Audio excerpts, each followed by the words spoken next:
Hi, and welcome to this intro video about our new features on BreatheFlow. You can now subscribe to more in-depth information and graphs about your trends and historical data.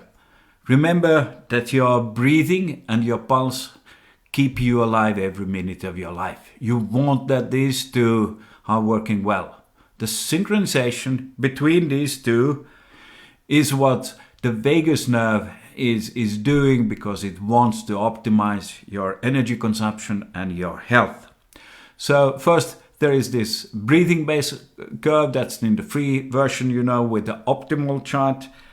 And after that comes our AI chatbot where you reply to some questions. And when you've done that, you will open the breathe pulse, which shows how your heart is responding to your breathing.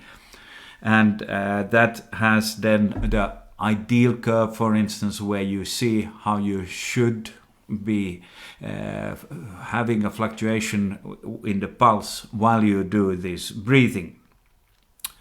After the pulse flow, in the free version you also have the yellow diamond curve where these values are displayed so that you can see how they are compared to each other. And you can also understand that you are doing your practice to try to fill up this yellow area. The more yellow it is, the better it is.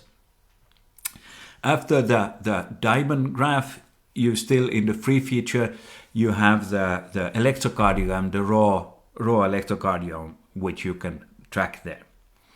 So now we come then to the new subscription feature where we want to give you more in-depth information and graphs about your trends and your historical data. And the first one there is the synchronization between the pulse and the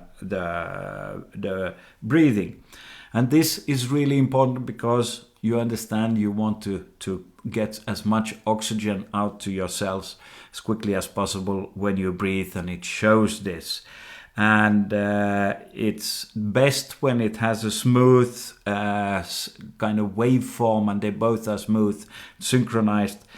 You can then press the information button to get more examples of what happens if the breathing is not working that well, or if the pulse is not working as it should, or if neither of one. So you can track from the synchronization graph, and with this on the information page you see what is wrong if you seem to have problems.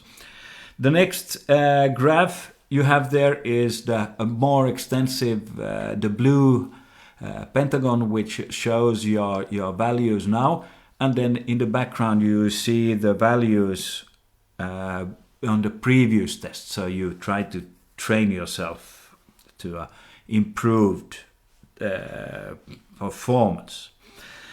The following graphs are then about historical values, so you can see your indices, which we calculate. It's RSA Sync, and Vagus Health Indexes.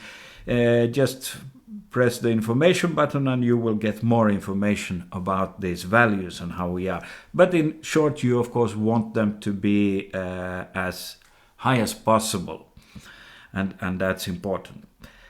After that comes something which I really find very useful. It's the pulse and breathing smoothness. It's a presentation of how well your pulse and your breathing, how smooth these curves are, and you want to keep this green dot there, or the small ball, as high up and as far to the right as possible, because it means both are smooth and nice. And the red ones are presenting the historical data there, when you see how your patterns form over time. So try to practice yourself up to the right corner there.